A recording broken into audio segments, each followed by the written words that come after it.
在华语武侠电影中有3种江湖，一种是像卧虎藏龙那样属于中产阶级的江湖，一种是像英雄那样属于贵族的江湖，一种就是像双旗镇刀客这样属于平民老百姓的江湖。双旗镇刀客于1991年上映，这部电影不同于当时已有的类型，完全是中国武侠片中的一个艺术。电影塑造了一个粗犷又不缺乏意境和细腻的世界，那种真实感是逼近人心的迫切和压抑。特别是古龙式的决斗，一刀封喉，干净利落，非常耐人寻味。著名作家王朔说过，这是一部真正的武侠电影。可这部电影投资才仅仅120万，每个演员每天只有5角钱的补助，最后还因为超支了20万，西影厂的很多工作人员为此丢了工作，就连厂长也被免职。故事讲述了在黄沙漫天的西北部，一个叫海哥的小男孩在父亲死后，遵照遗嘱前往双旗镇寻找和自己订过娃娃亲的好妹。这个初入江湖的懵懂少年，先是在中途遇上了大游侠沙里飞。沙里飞一向号称杀富济贫，除暴安良。见羞涩的海哥不熟悉这里的地势，就为他热心的带路，并向他借走了一半娶亲的钱，声称方圆500里内有困难都可以来找他。海哥到达双旗镇后，找到了开客栈的老丈人瘸子和未婚妻好妹，本以为能找个依靠，无奈世态炎凉，人情淡薄。老丈人对窘迫穷困的他是冷眼相看，未婚妻好妹对他也没有什么好脸色，嘲笑他脚上绑着2把刀是装模作样。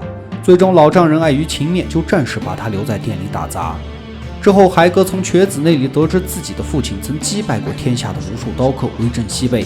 这种刀法在刀谱中从来没有记载过，不懂的人看起来套路好像很简单，既无刀光掠影，又无破风之声，实际上只有寒假才能看出他的厉害之处。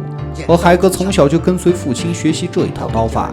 有一天，瘸子教海哥如何砍肉，只见海哥眼睛一眯，紧腰处手一抖，一整块肉瞬间就被砍成了2半。自此老丈人对他是刮目相看，同时也赢得了好妹的芳心。一天，海哥在小镇上亲眼目睹了当世高手一刀仙以极其快的刀法杀死了2个前来寻仇的刀客。传说他杀人从来不用第2刀。一刀仙和众兄弟扬长而去后，躲在家里看热闹的乡亲们才一个个的走出来。双旗镇作为茫茫沙漠中的一个小镇，时常会遭到各路人士的侵扰。总是生活在恐慌之中的乡亲们学会了不多管闲事，以为这样就可以置身事外，却不知覆巢之下安有完卵。不久后，一刀仙手下的兄弟来到客栈吃饭，酒足饭饱之后，竟然要强行侮辱好妹。瘸子看见后赶去阻止，却被刀架在脖子上给逼了回去。眼见自己的女儿就要被他们侮辱的时候，海哥从后门站出来，让他们放开好妹。刀客抽刀便要杀了这个多管闲事的小孩，可是没想到却被海哥以极其精准快速的刀法给反杀了。因为刀实在太快，刀客并没有当场死亡，而是走出客栈几步后才倒在了地上。这个时候海哥才意识到自己身怀绝技，为了躲避一刀仙的追杀，瘸子在当天夜里将好妹许配给海哥，让他们天一亮就逃走。可双旗镇的乡亲父老却全部跪到了海哥面前，说你不能走，如果你走了，一刀仙来了，双旗镇的人都要被杀掉，谁闯了祸谁就要来承担。乡亲们认为只要交出海哥就会幸免于难，实际上一刀仙在得知自己最好的兄弟被害后，就命令手下要血洗双旗镇，每个人都逃不掉，都会死。无计可施的海哥忽然想到了大游侠沙里飞，于是老丈人用人头向村民担保，放海哥前往甘草铺找沙里飞，请他帮忙对付一刀仙。沙里飞很爽快地答应了，并向海哥要走了另外一半娶亲的钱。乡亲们得知有救后，拿出好酒好肉举杯庆祝，甚至下了赌注看沙里飞和一刀仙谁会胜出。2天之后，满脸杀气的一刀仙带着弟兄已经来到村头，可沙里飞并没有如约出现。海哥独自坐在旗杆下，无助地哭了起来。这时瘸子挺身而出，走了过去。因为他曾经也是跟随海哥的父亲混迹江湖多年的刀客，所以一刀仙的脸色难免有一丝紧张。见瘸子一刀向下劈来，一刀仙抽刀向上一挡，然后将其杀死。瘸子虽然死了，但是却已经破了一刀仙杀人只要1刀的先例。接着手无寸铁的铁匠上前劝他手下留情，说杀孩子有失你大刀客的体面。不过接着就被一刀仙给杀了。此时站在旗杆下准备呐喊助威的乡亲们已经开始松动倒退，海哥也被吓呆了。老酒鬼用酒浇醒他后，朝一刀仙走过去，后被残忍杀死。此时海哥再也没有能依靠的人，他只能一个人站起来去面对残酷的现实。只见他双刀一抽，一阵飞沙走石后，一股鲜血从他的额头上流了下来。此时一刀仙问了一句：“你跟谁学的刀法？”然后面带笑容转身而去，没走几步就永远地跌倒在了地上。男孩在失去所有的希望后，只能独自去面对这个残酷的成人世界。最后他战胜了敌人，从一个懵懂少年蜕变为一个敢于担当面对的男人。他本来以为自己是个青铜，但是没想到自己其实是个王者。当然，以他的实力不一定是一刀仙的对手。俗话说知己知彼，百战百胜。瘸子、铁匠、酒鬼的死，先让海哥真实的了解到了一刀仙的刀法，而一刀仙对海哥则一无所知，甚至低估了这个对手。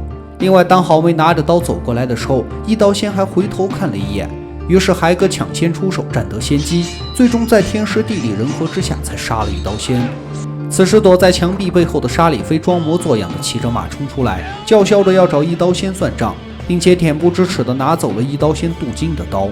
沙里飞是一个背信弃义的小人，但无耻正是他在乱世中的生存法则。他天天喊着杀富济贫、除暴安良，看似是个大侠，实则上徒有其表。但大难临头的时候，反而是瘸子、铁匠、酒鬼挺身而出，他们才真正的是侠。所谓侠，不是身份，不是口号，不是乾坤大挪移和降龙18掌，而是这份舍己为人的心。而双旗镇的乡亲们，如果用4个字来形容，就是小农意识。他们目光短浅，只会在乎自己的1亩3分地，没有什么全局观念。纵使有几百号人，也畏惧着以一刀仙为首的8个土匪刀客。但大难临头的时候，仍然抱有幻想，以为只要交出海哥就能幸免于难。实际上，海哥如果没有战胜一刀仙，那么接下来死的就是他们。全镇人宁可把身家性命寄托到一个小孩身上，也不愿意齐心合力反抗，情愿等死也不去拼死一搏。这和中国曾经面对外敌入侵的时候一盘散沙的格局是何其相似。如果你看过电视剧《我的团长我的团》，就更能理解这一点。最后，海哥带着好妹踏着夕阳一起离开了双旗镇。挺身而出的人都纷纷死于非命，可恶人却依然存在，骗子依然继续逍遥，乡亲们依然在观望。